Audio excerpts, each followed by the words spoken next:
Hello दोस्तों, स्वागत है आपका हमारे YouTube channel study for exam and knowledge में। आज हम लोग बात करने वाले हैं फैसियोला हेपेटिका के बारे में। फैसियोला हेपेटिका बीएससी के सिलेबस में भी इंक्लूड किया गया है, साथ साथ ये टीजीटी पीजीटी एग्जाम के पॉइंट ऑफ से भी बहुत महत्वपूर्ण हो जाता है। तो आज हम लोग बात करने वाले हैं फैसियोला हेपेटिका के बारे में। हम यहाँ पे यह बात करेंगे फैसियोला हेपेटिका की लाइफ साइकिल और इसके साथ साथ इसमें जनन कैसा होता है और इसके जनरल कैरेक्टर्स के बारे में हम लोग यहाँ पे डिस्कस करेंगे। तो स्टार्ट करते हैं फैसियोला हेपेटिका के बारे में। तो स्टार्ट करते हैं। सबसे पहले हम फैसियोला हेपेटिका का सिस्टेमेटिक पोजीशन देखेंगे कि यह फाइलम जो है प्लांट हेल्मिन्थेस संघ से बिलोंग करता है। उसका जो क्लास है टर्मिडोटा है। यह कभी कभी बेहद इंपॉर्टेंट है, कभी कभी यह पूछता है कि फैसियोला हेपेटिका किस क्लास से बिलोंग करता है, तो टर्मिडोटा से बिलोंग करता है। ऑर्डर इसका जो है डाइजीनिया है। ऑर्डर क्या है? डाइजीनिया। और इसके साथ साथ इसकी जो जीनस है वो फैसियोला है और स्पीसीज इसकी जो है हेपेटिका है।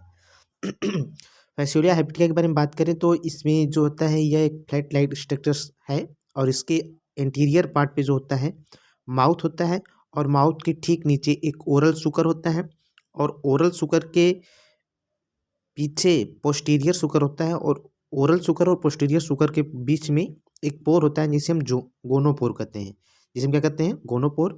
और पोस्टीरियर साइड पर एक्सरेटरी पोर यहाँ पे पाया जाता है। तो इसके हम कॉमन कैरेक्टर के बारे में बात करेंगे। इसके जो कॉमन कैरेक्टर है, सबसे पहले बात करेंगे fasciola hepatica commonly known as, इसको सामान्य रूप से सीप लीवर फ्लूक कहते हैं। फैसियोला हेपेटिका को कॉमन प्राय क्या कहते हैं? सीप लीवर फ्लूक कहते हैं।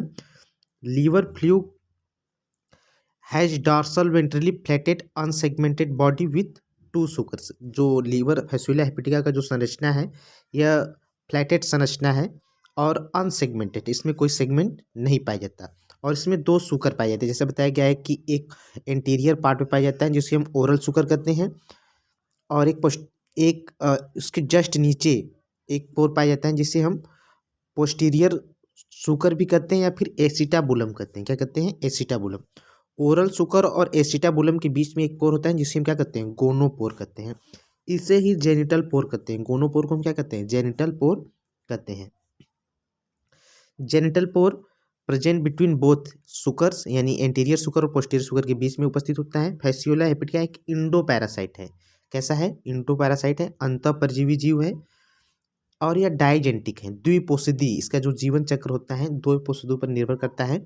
तो यह एक डाइजेंटिक है। प्राइमरी होस्ट जो होता है सी है या फिर प्राइमरी होस्ट सी कैटल या फिर मैन होता है। प्राइमरी होस्ट क्या होता है? सीप हो सकता है, भेड़, कैटल गाय हो सकती हैं या फिर मैन मनुष्य हो सकता है। और इंटरमीडिएट होस्ट इसका जो होता है स्नेल होता है, जिसको हम घोंगा कहते हैं। और बॉडी जो होती है फैसियोला हेपेटिका की कवर्ड होती है क्यूटिकल से। किससे कवर होती हैं? क्यूटिकल से। इट फीड, यह जो भोजन करता है यह भोजन के रूप में Biles, blood, lymph, smell, bits और टीसस को ग्रहण करता है। जनरल बॉडी सरफेस से, अपने जनरल बॉडी सरफेस से यह भोजन का अंतःग्रहण करता है, यानी ग्रहण करता है। भोजन में क्या लेता है? ब्लड लेता है, लिम्फ लेता है, स्मॉल बिट्स लेता है या फिर टीसस को यह ग्रहण करता है। एक्सक्रीटरी ऑर्गन्स के रूप में इसमें जो होती है फ्लैम सेल पाई जाती हैं, जिसको हिंदी में ज्वाला कोशिकाएं कहते हैं या फिर प्रोटोनेफ्रिडिया पाया जाता है या फिर क्या पाया जाता है? Protonephridia. Excretory product, excretory products के रूप में इसमें जो होता है एक्सक्रीटरी प्रोडक्ट एक्सक्रीटरी पोर के द्वारा जो पोस्टीरियर साइड पे उपस्थित होता है, अभी हमने उसका बात किया, तो वहाँ से एक्सक्रीटरी प्रोडक्ट को थ्रो आउट किया जाता है। यह अमोनिया अमोनोलिटिक होता है। अमोनिया का एक्सक्रीटरी प्रोडक्ट के रूप में बाहर निकालता है, CO2 को निकालता है और फैट एसिड को एक्सक्रीटरी बाई प्रोडक्ट के रूप में यह बाहर निकालता है। अब इसके बाद इसमें जो रिस्पिरेशन होता है एनोरोम्बिक होता है, यानी वायु के अनुपस्थिति में इसमें श्वसन होते हैं। ग्लाइकोजन का अपूर्ण विखंडन होता है, CO2 बनता है, प्लस फैट एसिड और लैक्टिक एसिड बनता है। इसी लैक्टिक एसिड से जो फैसियोला हेपेटिका होता है एनर्जी प्राप्त करता है। फैसियोला हेपेटिका हर्माफ्रोडाइट होता है, यानी कहने का मतलब इसमें मेल और फीमेल सेक्स ऑर्गन एक ही जीव में होते हैं। मेल और फीमेल सेक्स ऑर्गन एक ही जीव में होते हैं, यानी एक ही फैसियोला हेपेटिका में मेल रिप्रोडक्टिव ऑर्गन भी होंगे, फीमेल रिप्रोडक्टिव ऑर्गन भी होंगे। तो ऐसे जीव जिसमें मेल रिप्रोडक्टिव ऑर्गन और फीमेल रिप्रोडक्टिव ऑर्गन एक ही जीव में उपस्थित हो, तो ऐसे जीव को हम हर्माफ्रोडाइट कहते हैं। लेकिन इसमें जो फर्टिलाइजेशन होता है वह क्रॉस टाइप का होता है। कैसा होता है? क्रॉस, यानी दो फैसियोला हेपेटिका आपस में जुड़ते हैं और कैपुलेशन की प्रक्रिया होती है।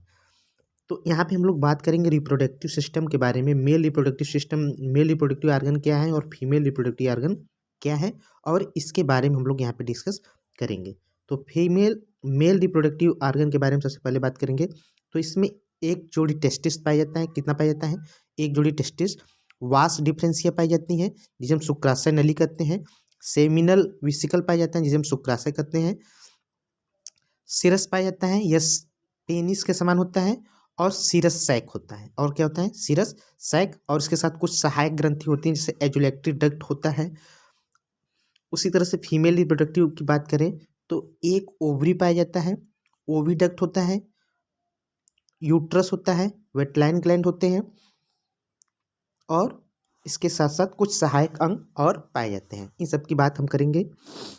तो जैसे यहाँ पे दिखाया गया है एक फैसोलिया हेपेटिका के बारे में। यहाँ पे माउथ है, माउथ के नीचे ठीक फैरिंक्स है।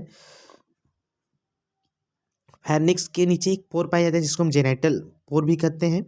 अब यहाँ पे हम लोग को बात करना है सेक्स ऑर्गन का। तो सबसे पहले हम लोग बात करेंगे मेल रिप्रोडक्टिव ऑर्गन के बारे में। तो एक जोड़ी टेस्टिस पाई जाती है। एक पोस्टीरियर टेस्टिस यहाँ पे दिखाया गया है। कैसा है? पोस्टीरियर टेस्टिस, और एक एंटीरियर टेस्टिस होता है। एक पोस्टीरियर टेस्टिस है और एक क्या है? Anterior testis. इसको आगे की स्लाइड में हम लोग समझ सकते हैं। और यहाँ पे देख रहे हैं कि यहाँ पे टेस्टिस यहाँ पे है पोस्टीरियर टेस्टिस, और यहाँ पे क्या है? Anterior testis. और यहाँ पे ओवरी भी दिखाया गया, ओवरी भी है। तो यानी ये कैसा जीव है? हार्माफ्रोडाइट है। दोनों को हम अलग अलग फिगर से देखेंगे। सबसे पहले बात करेंगे हम लोग मेल रिप्रोडक्टिव सिस्टम के बारे में। तो मेल रिप्रोडक्टिव सिस्टम में सबसे पहले हम लोग देखेंगे यहाँ पे जो ये टेस्टिस है, एंटीरियर टेस्टिस। ये कौन सा टेस्टिस है? Anterior testis. और इसी के साथ साथ और यहाँ पे जो होता है टेस्टिस, उसको हम पोस्टीरियर टेस्टिस कहते हैं। यह पोस्टीरियर टेस्टिस है और यह क्या है? एंटीरियर टेस्टिस है। पोस्टीरियर और एंटीरियर टेस्टिस। टेस्टिस जो होते हैं यह ब्रांच लाइक संरचना, यहाँ पे देख रहे हैं, ये ब्रांचेज होते हैं। कैसे होते हैं? शाखावंतित संरचना होती हैं। इसी टेस्टिस में, यानी टेस्टिस में स्पर्म का क्या होता है? निर्माण होता है। टेस्टिस में स्पर्म बनते हैं। तो टेस्टिस जो होते हैं एक पेयर में होते हैं। सबसे पहली बात, टेस्टिस क्या होते हैं? एक पेयर में होते हैं। एक एंटीरियर टेस्टिस और एक क्या होता है? पोस्टीरियर टेस्टिस होता है। यह जो टेस्टिस होते हैं यह नीचे यानी पोस्टीरियर साइड में दोनों क्या होते हैं? पाए जाते हैं। मेन बॉडी की बात करें तो यह पोस्टीरियर साइड में क्या होंगे? पाए जाएंगे। टेस्टिस में स्पर्म का क्या होता है? निर्माण होता है। टेस्टिस में स्पर्म का निर्माण होता है। टेस्टिस में क्या बनता है? स्पर्म का निर्माण बनता है। उसके बाद टेस्टिस में जब स्पर्म बनते हैं तो टेस्टिस की जो ब्रांचेस संरचनाएं होती हैं वह एक नली के द्वारा जुड़ी होती हैं। वह एक नली से जुड़ी होती हैं जिसको हम क्या कहते हैं? यह जो नली है इसको हम वास डिफरेंशिया, यानी जो शुक्राशय नली है। यह कौन सी नली है?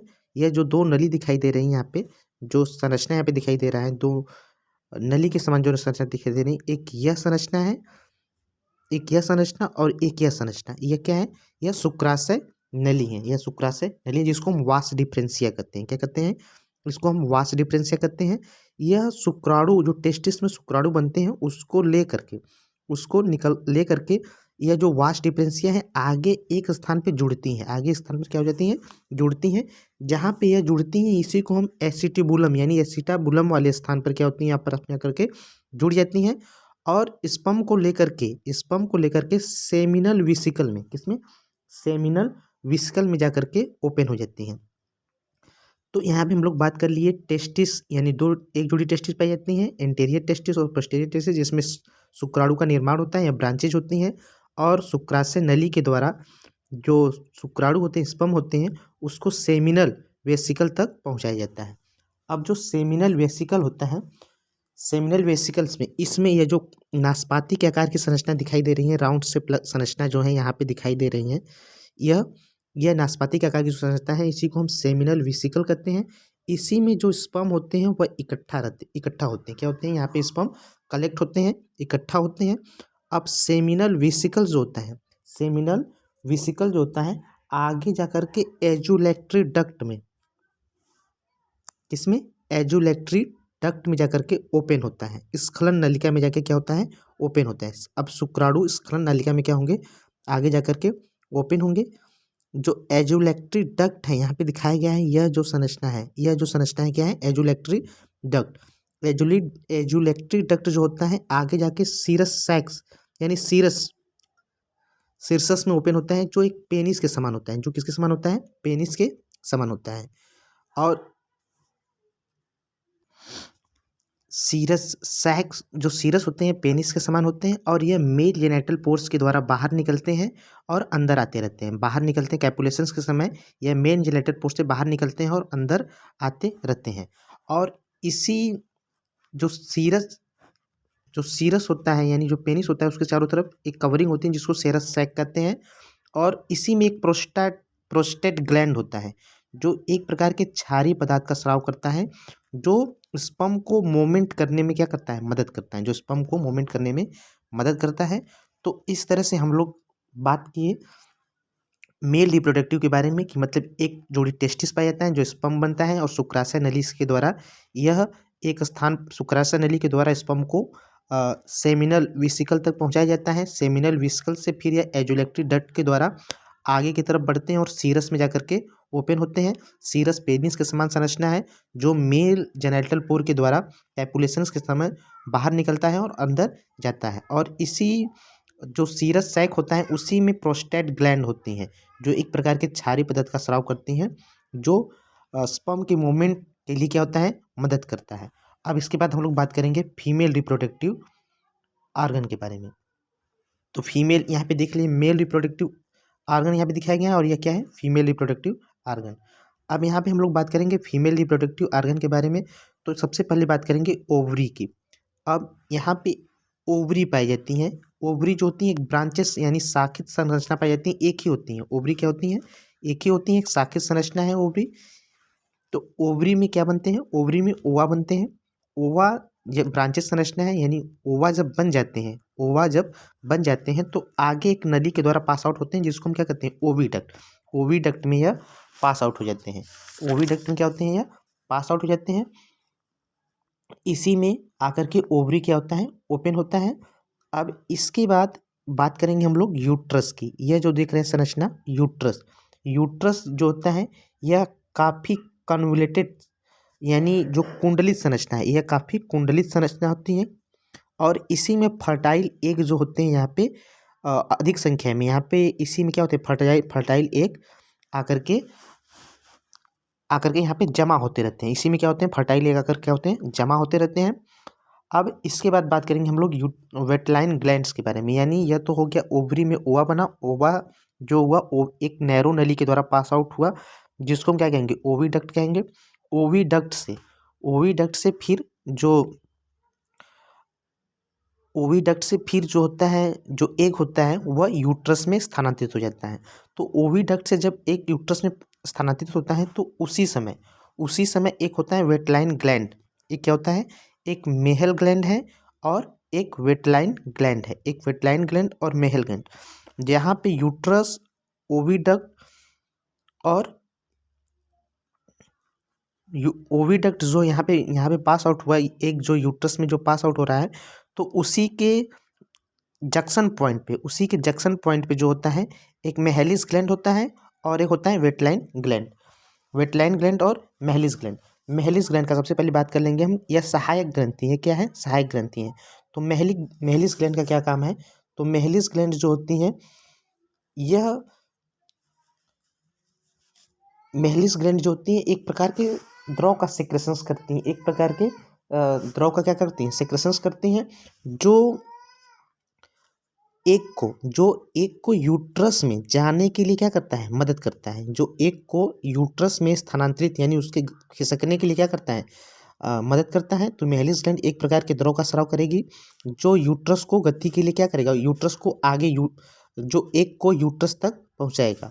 उसके बाद बात करेंगे ल्यूरन कैनाल के बारे में। यहाँ पे दिखाया गया है ल्यूरल कैनाल्स जो होता है, this is a small narrow tube. यह जो होता है एक स्मॉल ट्यूब के समान संरचना होती है। क्या होती है, यहाँ पे दिखाया गया है, यह एक स्मॉल ट्यूब के समान संरचना है। यह एक स्मॉल जो ल्यूरल कैनाल होती है, यह एक स्मॉल ट्यूब के समान संरचना होती है जो ओविडक्ट से बाहर निकलती हैं, जो ओविडक्ट के स्थान से क्या होती हैं, बाहर निकलती हैं। और यह डॉर्सल साइड पर ब्रीडिंग सीजन, जब ब्रीडिंग होता है तो डॉर्सल साइड पर क्या होती हैं, एक पोर के द्वारा बाहर निकलती हैं। ब्रीडिंग समय में यह डॉर्सल साइड पर एक पोर के द्वारा बाहर निकलती हैं और कैपुलेशन कैनाल के रूप में कार्य करती हैं। कैपुलेशन कैनाल के रूप में क्या करती हैं, कार्य करती हैं। इसी में जो होता है मेल जेनेटल पोर क्या होता है, आकर के खुलता है। इसी में मेल जेनेटल पोर ल्यूरल कैनाल में क्या होता है, आकर के खुलता है। तो ल्यूरल कैनाल एक तरह से, ल्यूरल कैनाल जो होती हैं एक ट्यूब जैसी संरचना है। कैसी संरचना है, ट्यूब जैसी संरचना है। अब उसके बाद मिहेलिस ग्लैंड की बात कर लिए, एक प्रकार की यह द्रव का सेक्रेशन करता है जो एक को आगे की तरफ स्थानांतरित करता है। उसी तरह से वेटलाइन ग्लैंड, वेटलाइन ग्लैंड भी एक प्रकार की यॉक्स पदार्थ के प्रोटीन का स्राव करता है जो फर्टाइल एक के चारों तरफ यह जो पदार्थ होता है वह एक सेल के रूप में उसको कवर कर लेता है। उसको क्या कर लेता है, एक सेल के रूप में। यानी जो वेटलाइन ग्लैंड है जो एक प्रकार के एल्बुमिनियम यॉल्क सेल का निर्माण करता है, जो एक के चारों तरफ एक सेल के रूप में क्या करता है, कवरिंग कर लेता है। और यही जो सेल होता है कैप्सुलेटेड, जो एक, अब यह कैसा एक हो जाएगा, कैप्सुलेटेड एक हो जाएगा और यह यूट्रस में क्या हो जाएगा, पास आउट हो जाएगा। तो एक बार फिर से हम लोग इसका ओवरव्यू देख लेते हैं। यानी एक ओवरी पाई जाती है, जो ब्रांचेज होती हैं, जहाँ से ओवा बनता है। ओवा बन करके ओविडक्ट के माध्यम से आगे की तरफ बढ़ता है। तो आगे की तरफ जब बढ़ता है तो उसी तरह से उसी समय क्या होता है कि मिहेलिस ग्लैंड जो होती हैं एक प्रकार के द्रव का स्राव करती हैं, जो कि एग को, यानी जो फर्टाइल है, यानी यहाँ से लूनर कैनाल से स्पर्म इंटर किए। लूनर कैनाल से क्या हुआ, कॉपुलेशन के समय स्पर्म इंटर किए और ओवा के साथ दोनों मिले और यह फर्टाइल एग बन गया। क्या बन गया, फर्टाइल एग बन गया।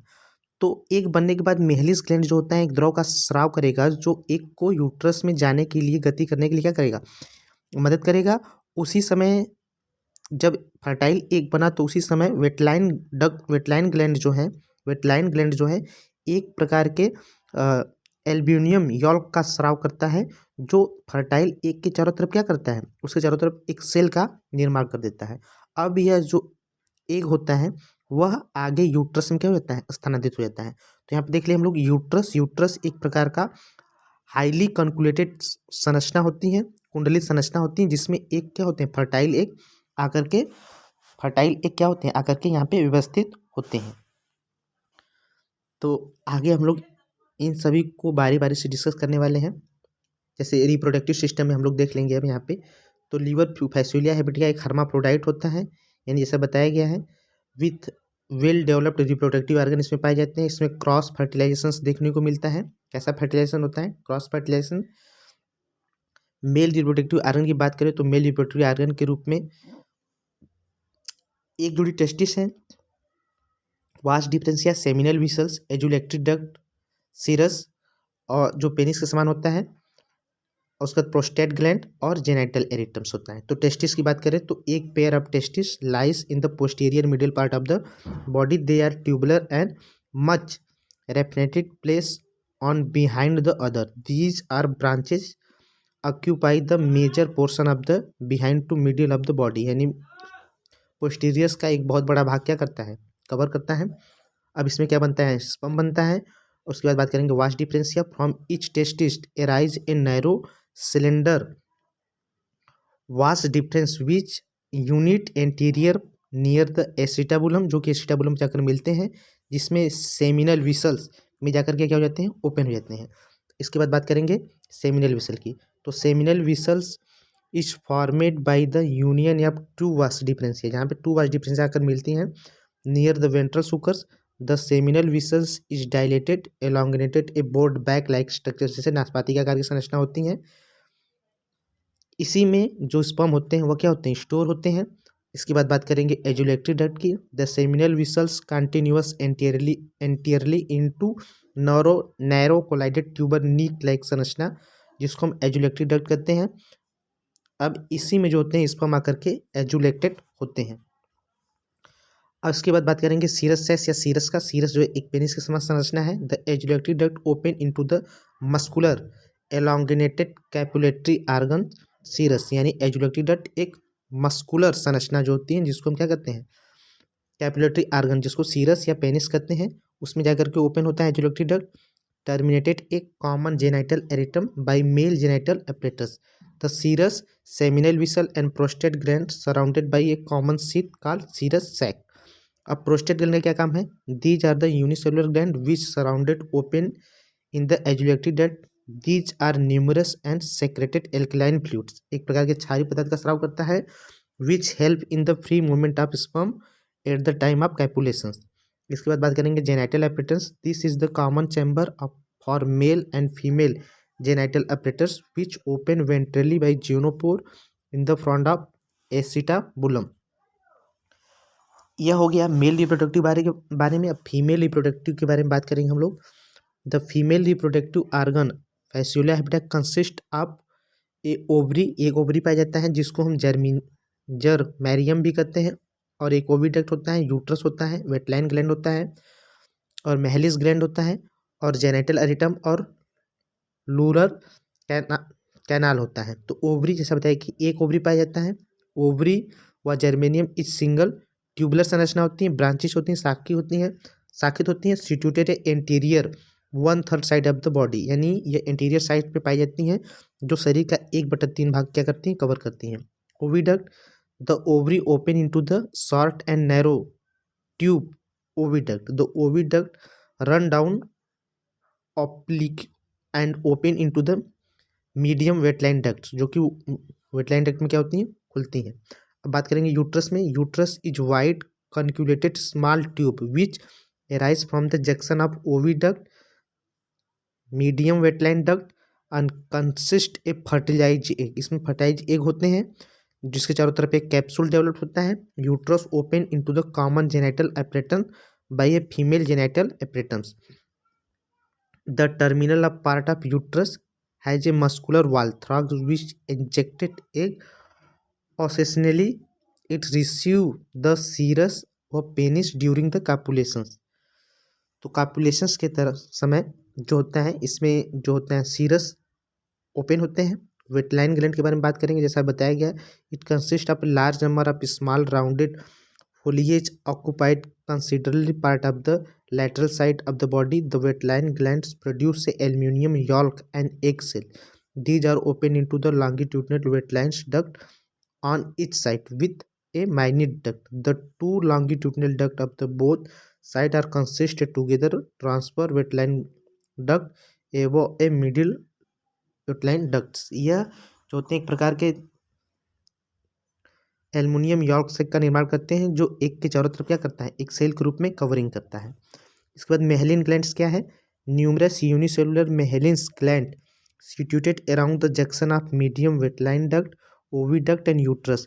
The egg are lubricated by a secretions these gland for easy to passing the egg in the uterus.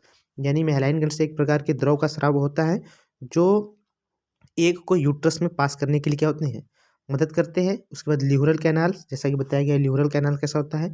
These A small narrow tube which arise from the oviduct.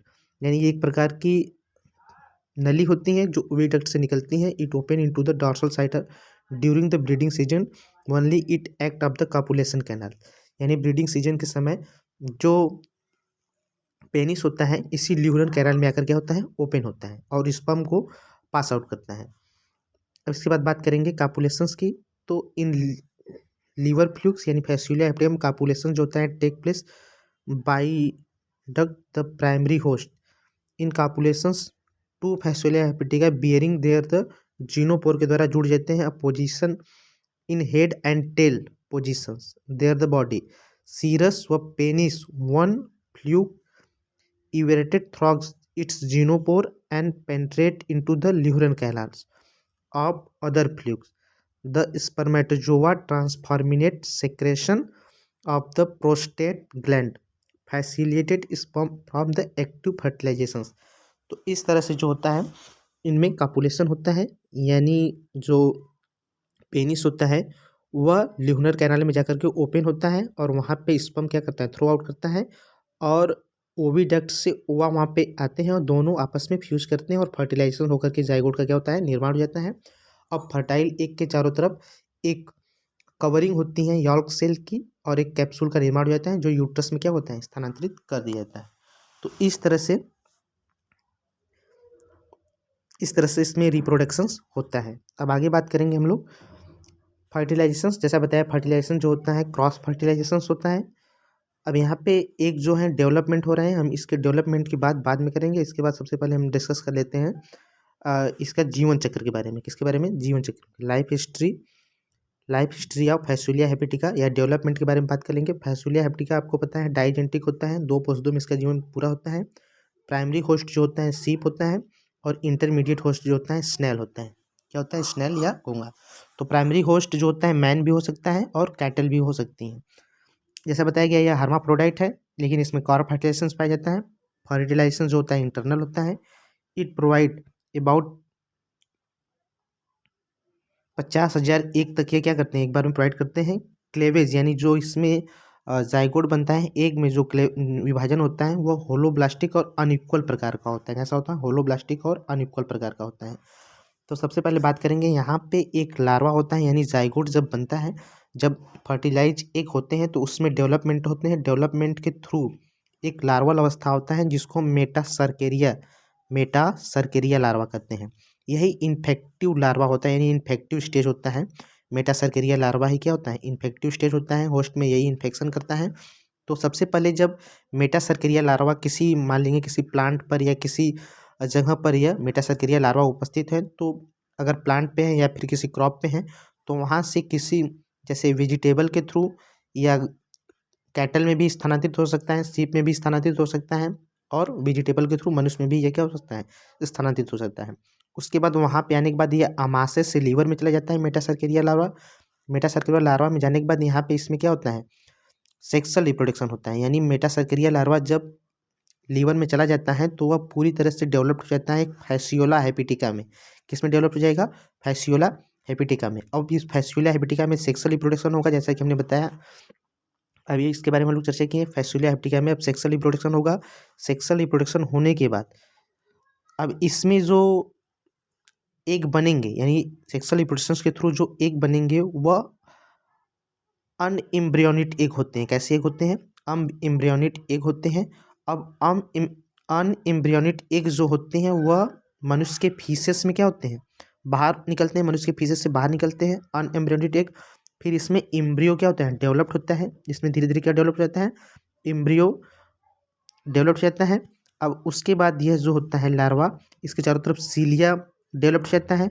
तो इसी को हम कहते हैं मीरासीडिया स्टेज। क्या कहते हैं? मीरासीडिया स्टेज। अब यह मीरासीडिया स्टेज जो होता है यह जाकर के द्वितीय होस्ट को तलाशता है, यानी स्नेल को यह तलाशता है। जब स्नेल मिल जाता है तो मीरासीडिया लार्वा जो होता है स्नेल में प्रवेश कर जाता है। स्नेल में प्रवेश कर जाने के बाद मीरासीडिया लार्वा में क्या होते हैं? डेवलपमेंट होते हैं। मीरासीडिया लार्वा अब क्या करता है? डेवलप्ड करके 3 लार्वल स्टेज में कन्वर्ट होता है। तो सबसे पहले मीरासीडिया लार्वा जो होता है स्पोरोसिस्ट में कन्वर्ट होता है। स्पोरोसिस्ट फिर रेडिएटा लार्वा में कन्वर्ट होता है, और रेडिएटा लार्वा जो होता है पुनः मीरासीडिया लार्वा पुनः सर्केरिया लार्वा में, यानी सर्केरिया लार्वा में क्या हो जाता है? सर्केरिया लार्वा में डेवलप हो जाता है। अब यह सर्केरिया लार्वा जो होता है इसमें टेल पाए जाते हैं। यह मूवमेंट करता हुआ आगे बढ़ता है, और टेल के डिसअपियर यानी कुछ समय बाद टेल क्या हो जाते हैं? शरीर से निकल जाते हैं, और यही लार्वा जो होता है मेटासर्केरिया लार्वा में डेवलप्ड हो जाता है, और पुनः से एक लाइफ साइकिल के रूप में यह क्या होता है? चलता रहता है। इस तरह से यह इन्फेक्टेड करता है। अगर यही मेटासर्केरिया लार्वा काऊ या कैटल में प्रवेश करता है तो काऊ या कैटल के अमाशय से लीवर में चला जाता है, और लीवर में यहाँ पे सेक्सुअल रिप्रोडक्शन होता है, और सेक्सुअल रिप्रोडक्शन के थ्रू अनएम्ब्रियोनिक लार्वा क्या होगा? फीसेस में बाहर निकलेंगे। इस डायग्राम से हम समझ सकते हैं। तो मेटासर्केरिया लार्वा जो हुआ इन्फेक्टिव लार्वा है, जो सीप में, या क्या हुआ? सीप में भाई पुट के द्वारा क्या हो गया? इसके अमाशय में चला गया, अमाशय से फिर लीवर में जाएगा, लीवर में सेक्सुअल फैसियोला हेपेटिका में डेवलप हो जाएगा, वहाँ पे सेक्सुअल रिप्रोडक्शन होगा, और एक अनएम्ब्रियोनिक लार्वा जो होगा फीसेस के रूप में यह क्या होगा? बाहर निकलेगा, और यह जो लार्वा होगा पुनः मीरासीडियम लार्वा में कन्वर्ट हो जाएगा। मीरासीडियम लार्वा के बाद यह पुनः 3 लार्वा में कन्वर्ट होंगे, जैसा कि बताया गया है। स्पोरोसिस्ट लार्वा, रेडिएटा लार्वा और कैरकेरिया लार्वा। यानी यहाँ से ये निकलने के बाद ये स्नेल में प्रवेश करेगा। मीरासीडिया लार्वा किसमें प्रवेश करेगा? स्नेल में प्रवेश करेगा, घोंघा में, और 3 लार्वल स्टेज में क्या होगा? बदलेगा। और फाइनली जो सीरासीडिया लार्वा होती हैं, यानी जो यह जो लार्वा है, तीसरी अवस्था का जो लार्वा है, सर्केरिया लार्वा में क्या हो जाएगा? बदल जाएगा। और सर्केरिया लार्वा में जब टेल रीजन खत्म हो जाएगा तो पुनः यह मीरासीडिया लार्वा में बदल के अपना नया जो होगा होस्ट को तलाश करेगा। तो यहाँ पे प्राइमरी होस्ट जो होंगे यह सीप होगी और सेकेंडरी होस्ट क्या होगा? स्नेल होगा। तो इस तरह से फैसियोला हेपेटिका का जीवन चक्र चलता रहता है। आशा करते हैं कि आपको फैसियोला हेपेटिका के बारे में समझ में आया होगा। अगर आपको वीडियो पसंद है तो वीडियो को लाइक करें। Thanks for watching. आगे हम लोग बात करेंगे इसके डेवलपमेंट के बारे में।